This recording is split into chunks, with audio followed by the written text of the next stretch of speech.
Uneven skin ടോണും പിഗ്മെൻറ്റേഷനും നമ്മളെ അലട്ടുന്ന പ്രശ്നമാണ്. അത് നിങ്ങൾക്ക് തുടച്ചു മാറ്റി സ്കിന്നെ നല്ല പോലെ വെളുപ്പിക്കണമെന്ന് നിങ്ങൾ ആഗ്രഹിക്കുന്നുണ്ടോ? നിങ്ങളുടെ സ്കിൻ നല്ല ക്ലീൻ ആക്കാനും സ്കിന്നിന് നല്ല തിളക്കം വെപ്പിക്കാനും സഹായിക്കുന്ന ഒരു ക്രീമാണ് ഞാൻ ഇന്ന് നിങ്ങളിലേക്ക് ഷെയർ ചെയ്യുന്നത്. ആ ഒരു ക്രീം ഉണ്ടാക്കാൻ നമുക്ക് നല്ലൊരു ഡ്രൈ ആയിട്ടുള്ള ഒരു പാത്രം വേണം. ഈ ഒരു ക്രീം നിങ്ങൾക്ക് 1 മാസം വരെയും സ്റ്റോർ ചെയ്ത് സൂക്ഷിക്കാവുന്നതാണ്. ഇവിടെ ഞാനിപ്പോൾ ഉണ്ടാക്കുന്ന അളവെന്ന് പറയുന്നത് ഒരാഴ്ച അളവിനാണ് ഞാൻ ഉണ്ടാക്കുന്നത്. നിങ്ങൾക്ക് അളവ് കൂട്ടിയെടുത്താൽ മതിയാകും. 1 ടേബിൾ സ്പൂൺ അലവേറ ജെല്ല് ചേർത്ത് കൊടുക്കണം. അലവേറ ജെല്ല് നമ്മുടെ സ്കിന്നിനകത്ത് അൺഇവൻ സ്കിൻ ടോൺ പിഗ്മെൻറ്റേഷനൊക്കെ കുറയ്ക്കാൻ സഹായിക്കുന്നതാണ്. അതിനുശേഷം 1/2 ടേബിൾ സ്പൂൺ ഗ്ലിസറിൻ ചേർത്ത് കൊടുക്കുക. ഗ്ലിസറിൻ നമ്മുടെ സ്കിന്നിൻ്റെ ചുളിവൊക്കെ ഇല്ലാതാക്കാനും ഡെഡ് സ്കിന്നൊക്കെ ഇല്ലാതാക്കാനും സഹായിക്കുന്നതാണ്.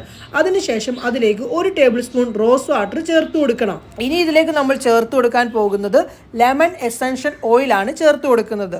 അത് നമുക്ക് ഓൺലൈൻ വഴിയൊക്കെ മേടിക്കാം, അതല്ലെങ്കിൽ നമ്മുടെ സൂപ്പർ മാർക്കറ്റിലും ഒക്കെ കിട്ടുന്നതാണ്. അതൊരു 2 തുള്ളി കൂടുതൽ ചേർക്കാനായിട്ട് പാടില്ല. 2 തുള്ളി ചേർത്തിട്ട് നല്ല പോലെ ഇതങ്ങ് മിക്സ് ആക്കേണ്ടതാണ്. നിങ്ങൾ കൂടുതലായിട്ട് ഉണ്ടാക്കുന്ന സമയത്ത് ലെമൺ എസൻഷ്യൽ ഓയിൽ ചേർക്കേണ്ടത് ഒരു 7 അതിൽ കൂടുതൽ ചേർക്കരുത് കേട്ടോ. അങ്ങനെ നമ്മുടെ ക്രീം റെഡി ആയിട്ടുണ്ട്. ഇവിടെ ഞാൻ എൻ്റെ കയ്യിലാണ് ഇട്ട് നിങ്ങളെ കാണിക്കുന്നത്. ഇതേ രീതിയിൽ നിങ്ങൾ ഫേസിൽ ഇട്ട് കൊടുക്കണം. ഫേസ് കഴുകി ഡ്രൈ ആക്കിയതിന് ശേഷം നിങ്ങൾ നൈറ്റാണ് ഈ ഒരു ക്രീം ഇടേണ്ടത്. അത് രാവിലെ ആകുമ്പോൾ കഴുകുമ്പോൾ കാണാം മുഖത്തിൻ്റെ തിളക്കം. എന്തായാലും ചെയ്ത് നോക്കണേ, അടിപൊളി റിസൾട്ട് നിങ്ങൾക്ക് കിട്ടും. ചെയ്തിട്ട് എന്തായാലും എന്നോട് വന്ന് പറയാൻ കൂടി നിങ്ങൾ മറക്കല്ലേ. നമുക്ക് പുതിയ വീഡിയോയുമായി കാണാം.